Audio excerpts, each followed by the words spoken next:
30 x 30 x 40 cm große druckbare Fläche hier voll auszunutzen. Kopiere mir hier einen Teil nach dem anderen in ideaMaker. Die Teile, die ich reinkopiere, haben einen völlig falschen Maßstab, die sind nämlich riesig. Jetzt gehe ich einfach hier oben auf Scale, skaliere das mal runter. Ich gehe jetzt mal auf 1,58%. Ich sehe, dass es immer noch zu groß ist.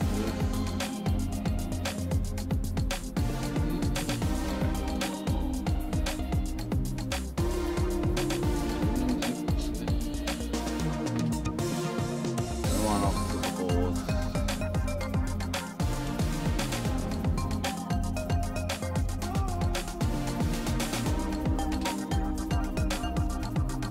So, jetzt schaue ich hier.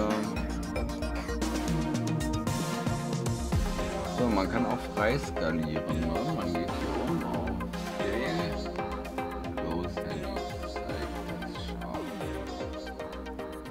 dann kann man hier einfach mit der Maus anfassen und den sozusagen in die Größe sich hinschieben. Jetzt gehe ich auf Move.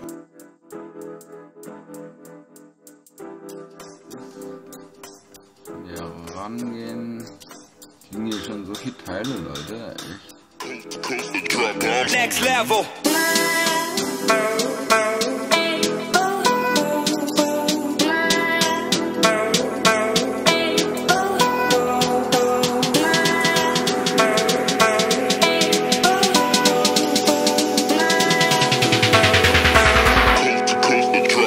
Next level.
So, vielen Dank, liebe Leute, fürs Zuschauen. Ich hoffe, es war für manch einen interessant. Bis zum nächsten Mal, euer Tommy, German Creations. Tschüssi, Leute. Schaut euch mal auf meinem Kanal um. Ich habe irrsinnig viele Videos. Kann man ganze Abende mit verbringen. Also, Leute, einen guten Druck. Bis zum nächsten Mal. Tschüssi.